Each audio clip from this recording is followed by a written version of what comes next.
Hi everyone again, it's Mr. McComb. I've got just a quick little update for the week ahead as we head into our short little 2-day week here before our Thanksgiving break. Mostly just want to share a couple bits of general news and information. One big thing, report cards went home on Friday last week, sent the kids out with those. Should be in an envelope if you haven't, I'm sure you've seen them. If you haven't seen them yet, check the book bags and things. Do need those. There's a little signature line as usual about just to sign and acknowledge that you've seen it. Take the stuff out, send the envelope back so we have it for the next trimester. One thing they did hope that we could have some communication with was about Giving Tuesday. It's been in the Wednesday Herald. We sent home some flyers. I'm not going to preach about it too much, but basically that comes down to they're trying to push hard for Giving Tuesday donations, especially since with this situation this year, we didn't get to do our normal serve-a-thon, which has been a big fundraiser for the school. So other than that, I'd say just check your Wednesday Herald, just kind of a reminder from me. I know this year has been financially tough on a lot of us, but they are asking for people to do what they can. If you can help out, it would help me replace some of the losses that we experienced from not being able to do our normal serve-a-thon. So there's that. I know we got the break coming up. Monday, November 30th, you probably heard, is a day off for the students. That'll be an in-service day for teachers. And the Tuesday after that, Tuesday, December 1st, is a remote learning day. So we're going to basically, the kids will be at home. Teachers will be in class doing all remote. At this point, Ms. Cole and myself are pretty well accustomed to how to work that.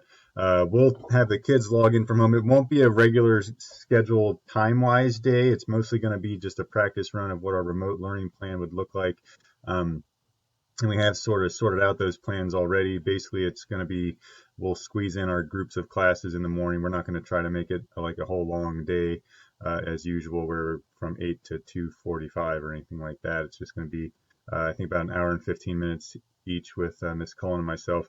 We'll talk to the kids about that. Basically, it's going to be set up for afternoon office hours, and really this is just going to be a trial run to see how we're looking with that, with having all the kids online at once. Again, just practice. Hopefully never comes to more than that, but we'll see. And now the way things are going these days, you can't say for sure. It's good to be prepared.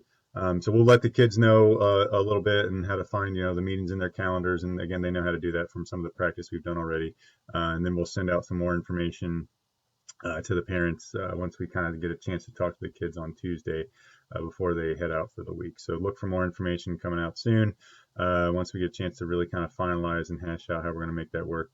But again, it should just be a practice day and probably be done by lunchtime and just kind of open for office hours if one of the kids wants to try to drop in with that. Don't worry about too much heavy instruction or things like that. We'll make sure the kids have what they need.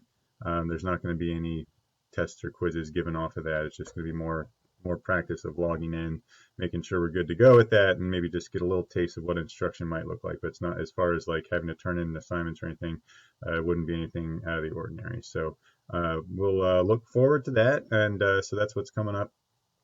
Just real quick about this week, what we're going to be getting into, just a couple days we've got, so we'll continue our math orientation with decimals.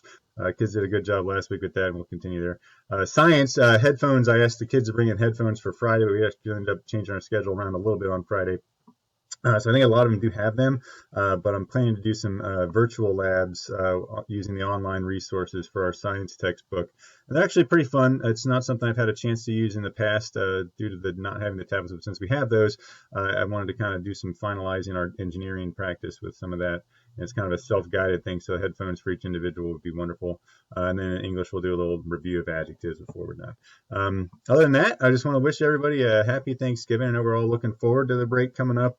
Certainly, just like everything, I kind of get sick of saying things are different this year, but that things are just different this year. So I know as different as things are, we still do have lots to be thankful for. I know I certainly do.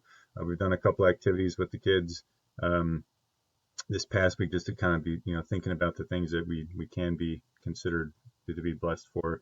Still today, despite these, tough times we're in, and again, everybody's working hard and trying our best to make things as normal as they can be. I'm sure for a lot of us, Thanksgiving is going to look different this year too. But still, obviously, no matter how you're doing it, what you're doing, how different it may be, it's still an important time to reflect on the many blessings that we do have. So hopefully everybody has a good, safe Thanksgiving, however different it may be and seem. And hope you all can enjoy some time as families, whether that's virtually or in person, and doing it as safely as we can. So, give you all my best. Hope you have a wonderful Thanksgiving break, and we'll talk to you later. Bye bye.